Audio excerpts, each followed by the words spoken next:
Welcome to my dark side.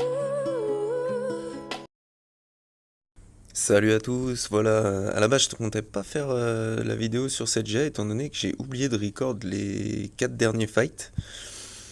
Mais comme je viens de passer les 100 abonnés, donc on est 101, c'est trop cool, et bah je me suis dit que j'allais faire une moitié de GA en vidéo quand même. Ça va être un peu chill parce que mon opposant a les deux mêmes GL que moi, mais il a pas ni gas ni DR je crois, et il est modé plutôt assez lentement. Euh, son, son SE est quasiment 100 de speed de moins que le mien. Donc là, on a vu son or. Le sud, bah, y a du GG, du Doku et du cru. Un bon cru, ça fait toujours plaisir. Du coup, on va aller sur cru direct avec la Bad Batch. Étant donné que même si j'ai pas fini de modder correctement, comme Echo n'est pas encore G12, puis G13 bien sûr, j'ai quand même l'avantage de speed sur lui malgré les plus 30 du litre de cru. Ce qui change comparé à la dernière fois, c'est que là on a un Red Trooper. Donc faut bien faire attention à le tuer en premier.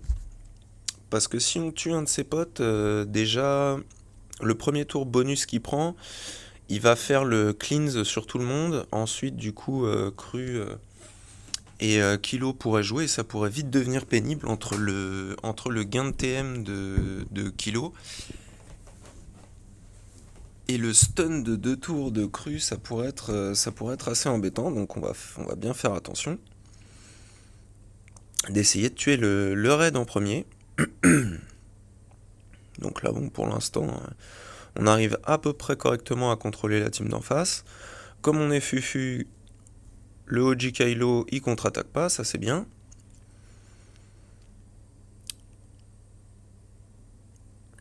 Là, on finit le raid. Ça, c'est plutôt pas mal. On va aller sur cru, on va lui mettre la deuxième expose. Voilà, il est dans le rouge. On est plutôt pas mal. L'AOE le tue, impec.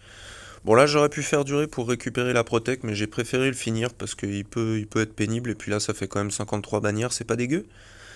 Donc, ensuite, bah, comme d'hab, un GG, ça veut dire des sorts de la nuit. Donc, G8, G10, R6. Et c'est à peu près toujours le même fight, du coup. Là, on prend le stun sur B2, mais même si ça stun pas, c'est pas trop grave. Faut vraiment qu'il nous recte le plus vite possible. Talzin et la zombie le plus de fois possible, le plus vite possible. Donc pour l'instant, on va juste faire des basiques pour qu'il puisse jouer. Et on va garder notre aise avec Daka. Donc de temps en temps, on va quand même réussir à stun. Mais c'est pas très très très grave. Là, elle commence à bien claquer. Donc Daka est quand même bien rank up. On va commencer à mettre un peu de plague.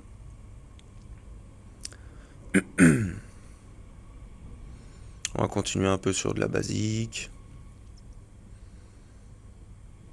Petite plague. Là, j'aurais pu commencer à jouer un peu basique, mais en 3v3, je suis un peu frileux de le faire quand même. Mais, mais ça aurait pu se tenter pendant un ou deux tours de faire quelques basiques pour que Talzin assiste from the grave. Donc là, on a spread la plague un peu partout, ce qui fait que la marque est sur B2, c'est plutôt pas mal. Là, ils sont un petit peu énervés. Le B1 décède. Le B2 aussi. On stun GG. Là aussi, pareil, j'aurais pu, comme le GG pas très rapide, j'aurais pu jouer sur le Assist from the Grave de Talzin, mais je préfère essayer de prendre mon temps pour essayer de finir à 51 bannières et être full vie sur les 3.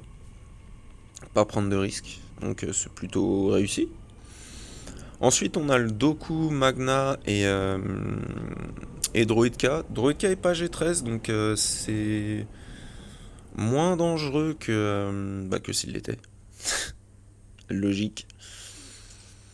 Mais comme d'hab, contre les teams comme ça, j'aime bien utiliser Cru, le panda et l'officier. Étant donné qu'on a pas mal de contrôles, de jauge de tour avec l'officier, avec le panda, et on a quand même du stun de 2 tours avec Cru. Donc ça c'est plutôt bien. Poum, voilà, 2 patates de l'exé, il y a plus de Druidka, ça c'est nickel. Bon là par contre le Magna a pris son taunt, c'est pas très très grave.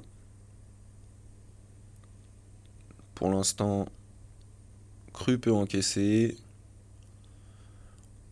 Et le panda peut se rank up tranquille. Du moment qu'il a des debuffs, on va garder notre taunt, donc on est pas mal. Poum. Là, dommage pour la contre-attaque. On va repasser à kilo, normalement. Voilà, on va stun nos coups. Pan et pan. 52 bannières, donc on n'a pas toute notre protec, on passe en bronzium. Ouais, bronzium, c'est la vie. Apéro. Non, je rigole. Euh, Du coup, on va voir ce qui se cache derrière. Alors, le truc très important pour la suite, c'est que voilà, les 4 fights du bas, j'ai complètement oublié de rappuyer sur record, donc il n'y aura pas Krennic ni les petits trucs au-dessus. Mais le truc qu'il faut retenir, c'est que la Stingray est Zeta, et que je n'avais jamais rencontré une Stingray Zeta, donc je n'avais pas trop en tête ce que ça faisait. On verra après.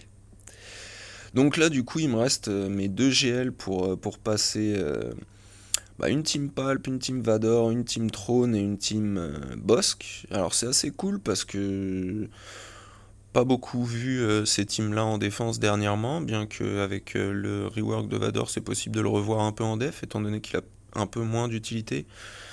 Bon, par contre, on fera pas de counter cool parce que j'ai encore les 2 GL, donc autant les utiliser. Oh, je kiffe, il m'a fait péter la sonde à la gueule, ça c'est magnifique.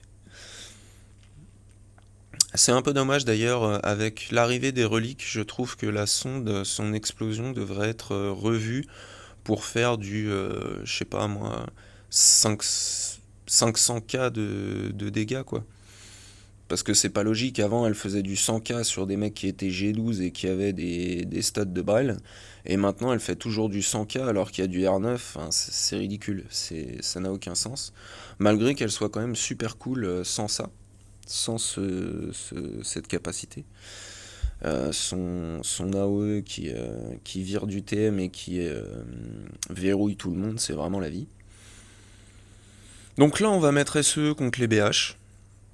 Tout simplement parce que le Mando pourra pas one-shot un GL. Il peut le faire sur un gas. Bientôt, bientôt. Mais il peut pas le faire sur un GL, donc on s'en fout un peu. En fait, j'essaye de rester avec ma protec.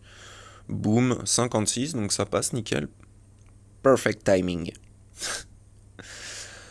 Donc là, on va voir un peu son Gideon. Il a quand même 4 modes dorés, mais il est vraiment pas très très speed. Alors on n'a pas tous la même chance sur les modes, mais là, il est assez lent quand même pour un Gideon, parce que c'est quand même un perso extrêmement rapide de base. Donc bah tout simplement, comme ils sont plus lents en face, on va les contrôler en faisant un palp miroir, sauf que je vais mettre Vador et Piet, donc gros avantage là-dessus. Par contre, on a pu voir que l'ability block de Vador, magnifique, hein, depuis le rework, superbe, c'était censé ability block 6 fois plus. Ok, quasiment 100% de pouvoir, pas un seul ability block.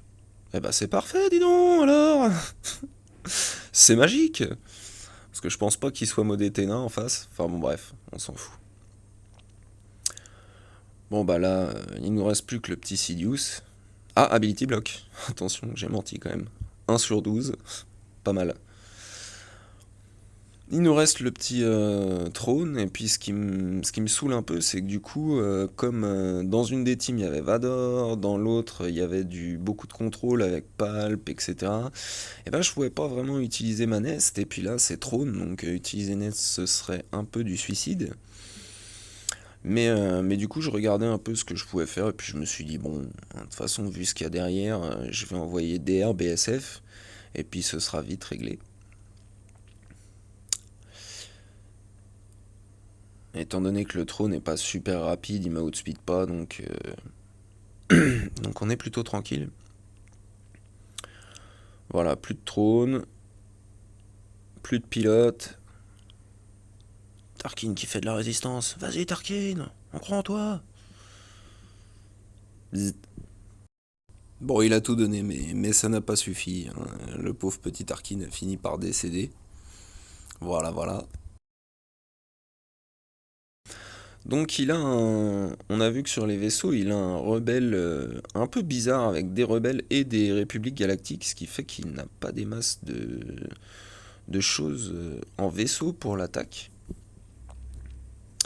Et moi en défense, j'ai mis mon exécuteur tout pourri 4 étoiles et mon négociateur tout pourri, il est combien? 6 étoiles.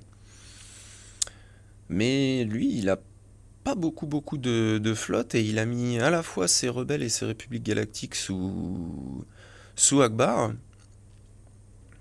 Donc on va voir comment ça se passera après.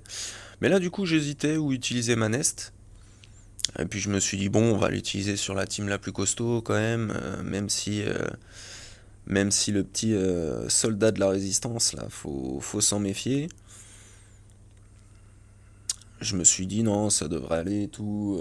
Il n'y a pas de Days en face. Oui il n'y a pas de Days oui. Alors j'ai lu du coup après le fight, la Zeta de Stingray, c'est à chaque fois qu'elle utilise une capacité, elle a des chances de Daze, une capacité spéciale il me semble. Elle a, euh, elle a un Daze, je crois même irrésistible, faut que je revérifie, mais enfin bon bref. Voilà, Stingray, Relic 7 avec une Zeta, bah écoute, je me coucherai moins con ce soir. Donc tout le reste après j'ai one shot. J'ai fait un one shot avec mon malveillant donc et j'ai perdu une fois en Hux sur sa rebelle avec les Républiques Galactiques. Il a fait rentrer Ahsoka et tout, ce qui fait que ça m'a bien dérangé. J'ai fini en trône. Donc par contre ça se termine comme ça. Il a one shot tous mes toons. Par contre, il a fait 3 essais, enfin, il a fini en 3 fois le négociateur et il a fait un essai sur l'exé, donc ça se termine comme ça. Et puis voilà, c'est une vidéo un peu foireuse étant donné qu'il manque quand même du coup 4 combats. Mais je m'excuse du coup, mais on va dire que ce sont les aléas des vidéos YouTube. Voilà, donc pour une fois j'ai gagné grâce au vaisseau, et ça c'est beau. Allez, je vous laisse, j'espère que vos GA se sont bien passés, salut à tous.